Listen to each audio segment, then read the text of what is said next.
Anjon is the special type of person that if you're his friend, then you know he's touched your life in some sort of a very meaningful way.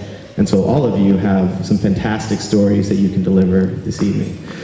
Why I think I am a little bit different in that regard is that I don't have one or two isolated stories. There are no one or two isolated incidences where my cousin has touched my life. I am, for better or for worse, a reflection of him. He's had a big hand in raising me. There's some pictures up there where I'm all of 1 year old, sitting in his lap. He was 12. And through each stage of my life, he's had a formative impact on me. I also have the pleasure of knowing JJ the best out of anybody on the Permonic/Roy side of the family. I still remember the very first day the two of them met, because the way my cousin and I operate, we talk almost daily, and after every date my cousin goes on, there's always a debrief session the day after. There's a debrief session. Usually the debrief sessions go, yeah, it was okay, date didn't go so well, I split the bill with her, I cut out early and hung out with Nick and the gang right there. But this particular day, it was the middle of December 2008, I remember that. You two met at Tivana, right? That was like a tea bar, teaism, that's right, it's a tea bar. They met there through mutual friends. They were going to a Shakespeare play with discounted tickets because of this group that they were in. And my cousin inched up next to this beautiful girl with bright, beautiful eyes and ran some game, you know? Let me remind you, December of 2008 was 3 months after Lehman Brothers collapsed, and my cousin is a nut for financial economics. And so his strategy on JJ that evening was to tell her about all the incredible articles he read about financial deregulation. He thought that was sexy. And over the phone, I'm hearing this, I'm cringing. Like, really, dude, this is over. Now, here comes the part where she gets up and walks away. JJ didn't walk away. JJ, as y'all know, was quite an intellectual in her own right. She held her own, she was poised, she heard him out, and then she politely took her ticket, went to the balcony, and made sure that my cousin's ticket was on the lower level. Later on that day, my cousin, during the intermission of this Shakespeare play, ran around trying to find JJ so he can continue this conversation. And finally, caught JJ outside by the bar where the snack area was. He got JJ's phone number, and he was really excited.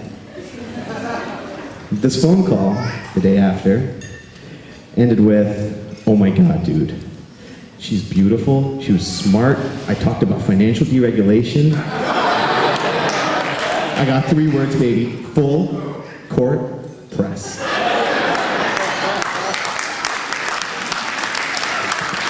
And that is what happened the first time my cousin met JJ. Here we are, over 2 years later, celebrating their wedding. And folks, let me tell you one thing about my future sister-in-law. She does not take shit from Anjon Roy. So I'm going to call John, our photographer, up here. And before we rise to give a toast, I'm going to ask that you two rise for us first. Because we got one little thing we need to capture on film, sir. Please rise. My sister-in-law, JJ, I need you to put your right hand out, like this, palm up. Cousin, I need you to put your left hand on top of hers. And I want everyone in here to witness, and I want John to take a picture of this. This is the last time my cousin's gonna have the upper hand.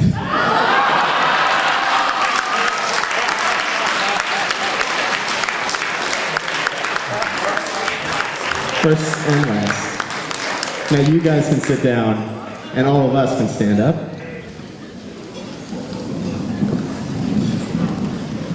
My sister JJ, my brother Anjon,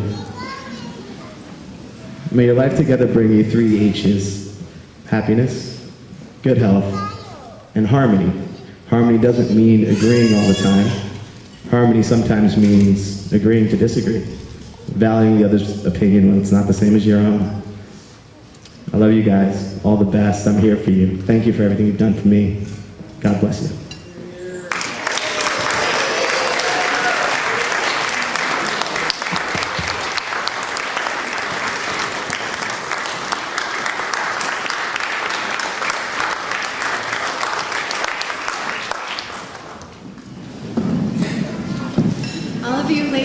so beautiful tonight, and all of you men look so handsome. But it's hard to outshine our newlyweds, especially after yesterday's turmeric ceremony. Did I get that right? Turmeric? Yeah. Okay. So, for those of you who don't know me, I'm the proud little sister of our beautiful bride. I'm Jamie. And a lot has happened, of course, in the past 28 years since I've met JJ. And if you'll indulge me while I shake, because I do shake a lot, I'd like to share a poem that I wrote to commemorate this special day.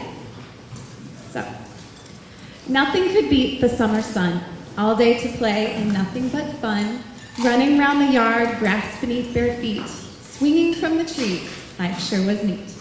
One afternoon, while the skies were gray, JJ decided it would be best to play, not inside the house with stuffed animals and toys, but rather inside the barn with a mechanics book for boys. You see, JJ loved to read, and read she sure did. You couldn't have found a more scholarly kid. Inspired by this book full of inventions and how-tos, she started work on her own contraption after gathering the tools. She found a rusty old seat and a lead used for our horse. The lead would be a seatbelt, of course. That with the rope and pulley at the top of the barn could support a seated swing, no harm. Like most older sisters, JJ was a bit of a bully. She knew just who would hang from the invented rope seat pulley. It will be fun, she assured little Jamie with a grin. You'll swing so far. Hurry up, jump in. But I wouldn't get in, at least not quite that fast. Can I see it go without me, I curiously asked. So she pulled the seat back, let go once the rope was taut, and sure enough, we witnessed the invention's weak spot. So after a few more solid knots that she also learned from that book, she pushed the swing over the ledge and had a good look. My genius sister fixed it. The seat sat upright, so because it was up to her standards, time to take flight. JJ stood over me with another innocent smile, her point she made quite clear. I fixed the belt. It's safe, she yelled. Don't be afraid, Jamie. Come here. So there we were, high up in the loft, overlooking straw and hay that JJ claimed was soft. She strapped me in with that trusty seat belt, and I fearlessly embraced the hand I'd been dealt. From a rafter in the beams, JJ let me go. I soared gloriously for 2 seconds over the hay bales below. But a malfunction of sorts caused the seat to yet again overturn, and the belt cut my stomach with a painful rope burn. The rope and pulley locked the seat at the barn's height, and there I hung in plain sight with fright. Screaming my head off, my face grew quickly red, my rear in the air, I was way in over my head. What did she think? I wouldn't make a squeak? What would she do if she hung upside down from the barn's highest peak? Well, apparently she wouldn't yell. This was no time to cry. She was concerned her invention failed and stood there wondering why. So without much toil, she calmly lingered, weighing her options but not raising a finger. Meanwhile, the horse lead dug into my belly. I lost all feelings in my limbs. I was turning to jelly. So 20 minutes later, JJ finally admits defeat, and to the house casually makes her retreat. Finding my mom, she nonchalantly mentions something in the barn might need her attention. Mom entered the barn, and much to her surprise, her daughter wailing and wailing right before her eyes. Panicked, she hustled to fetch a ladder and cut me free, and thankfully I received much-deserved sympathy. With a welt across my stomach and my face a purplish blue, you might think I was scarred, but that just isn't true. Looking back, I'm so thankful my sister offered the ride. She always took me to thrilling places, and I was happy to be at her side. So it seems, my dear sister, I've taken the leap a couple times before you into the unknown deep. In my mind, you and Anjon stand on a beam near a raptor, holding hands, smiling, staring head-on at your own ever after. What I've learned thus far that will set you apart, don't flinch in the face of fear, jump in faith with all your heart.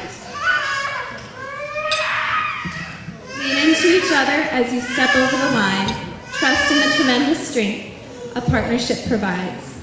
Listen and love by patience, for the ride will be long. And sometimes life may swing in a direction that seems wrong. But life will keep on swinging, and you can be lifted high above. Yes, your future is secure when you give and live in love.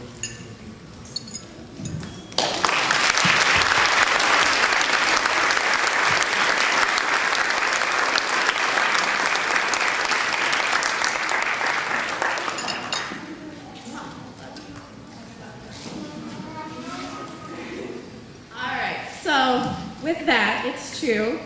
I got my very first big break when I met my sister the day I was born. And I'm beyond grateful that I've never known a world without her. And when you think about it, there are a lot of us in this room, and we all come from completely different worlds until now. Today, we are a part of JJ and Anjon's beautiful world. So please raise your glasses as we toast the newlyweds. Cheers. Cheers to you.